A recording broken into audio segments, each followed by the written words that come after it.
तो जो latest news निकल कर आ रहा है वो ये है कि 8वां वेतन आयोग कर्मचारियों की सैलरी बढ़ेगी और कितना लाभ होगा यहाँ पर देख सकते हैं।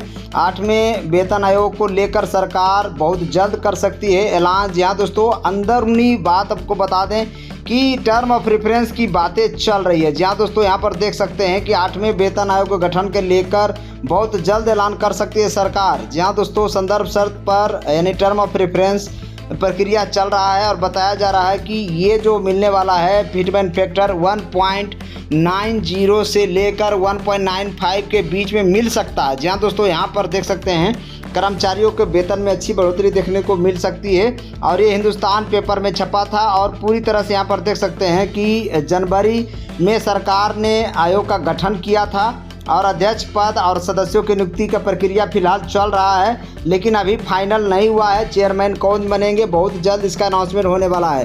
फिटमेंट फैक्टर वर्तमान निर्धारण आपको बता दें, फिटमेंट फैक्टर जो है जो अटकली लगाई जा रही है, कुछ कर्मचारी संगठन और अधिकारी मानकर चल रहे हैं कि इस बार 2.86 होगा, लेकिन आपको बता दें ऐसा कुछ फिजिबल दिखता नज़र नहीं आ रहा है। जो हिंदुस्तान पेपर में छपा है 1.90 से 1.95 वो हो सकता है। यहाँ पर देख सकते हैं कि बढ़ती महंगाई को देखते हुए फिटमेंट फैक्टर में संशोधन कर सकती है सरकार। जी हाँ दोस्तों, आप देख सकते हैं कैसे काम करता है फिटमेंट फैक्टर। दरअसल यहाँ पर आप देखें कि फिटमेंट फैक्टर आधार पर मूल वेतन में बढ़ोतरी होती है। उदाहरण के तौर पर आपको हम बता दें कि 20,000 रुपया मान लिया आपका बेसिक है तो 2.86 अगर फिटमेंट फैक्टर है तो 20,000 गुना 2.86 करेंगे आप तो 57,200 रुपया आ जाता है, वही नया बेसिक हो जाएगा। जबकि सूत्र के हवाले से ऐसा पता चल रहा है कि फिटमेंट फैक्टर 2 से नीचे रहेगा और सरकार 1.90 से लेकर 1.95 के बीच में फिटमेंट फैक्टर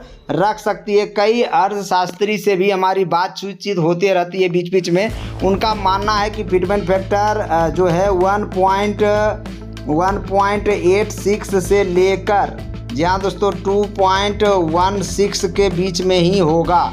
तो इसी के आसपास वो लोग भी बात कर रहे हैं। और पिछले वेतन आयोग में कितनी बढ़ोतरी हुई थी आपको बता दें कि 2006 में जब छठा वेतन आयोग आया था उस समय फिटमेंट फैक्टर 1.86 था और वेतन वृद्धि 54% हुआ था, 54%।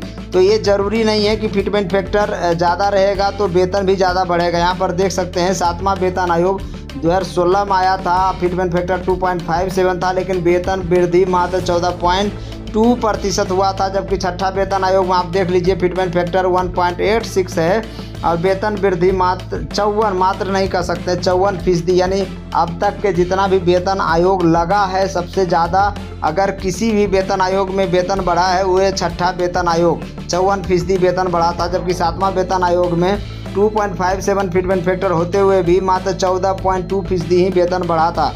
तो 7वां वेतन आयोग में आप देख ही लिए किस तरह से, यानी वेतन आयोग में फिटमेंट फैक्टर अधिकांश हिस्सा केवल महंगाई भत्ते के समायोजित करने में चला गया था 7वां वेतन आयोग में, क्योंकि उस समय महंगाई भत्ता 125% था और वेतन का 1 मान लेके चला था। 2.25 तो ऐसे ही फिटमेंट फैक्टर बन रहा था, इसी में 0.32 जोड़ दिया गया था तो 2.57 फिटमेंट फैक्टर बना दिया था सरकार ने। जी हाँ दोस्तों, तो इस तरह से आप देख सकते हैं छठे वेतन आयोग की सिफारिशों के बाद बेसिक सैलरी 54% तक बढ़ोतरी हुई थी, जो आपको पहले भी बता चुके हैं।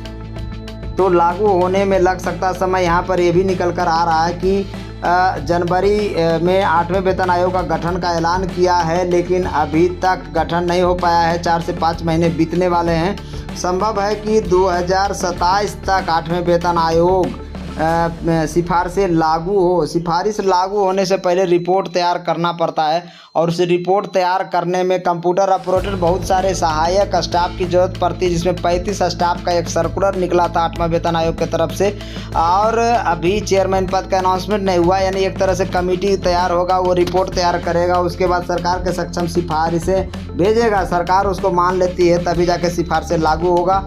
और क्योंकि पुराना रिकॉर्ड बताता है कि आयोग के गठन होने के बाद अंतिम रिपोर्ट में कम से कम 18 महीना से लेकर 26 महीना तक का समय लग जाता था। पहले छठा वेतन आयोग में ही 18 महीना लगा था बनाने में, जबकि 7वां वेतन आयोग आपको पता होगा 24 सितंबर 2013 को मंजूरी दी गई थी और रिपोर्ट 19 नवंबर 2015 को आई थी। ऐसे में 8वें वेतन आयोग की गठन के देरी में साफ संकेत है कि रिपोर्ट आने में समय लगेगा।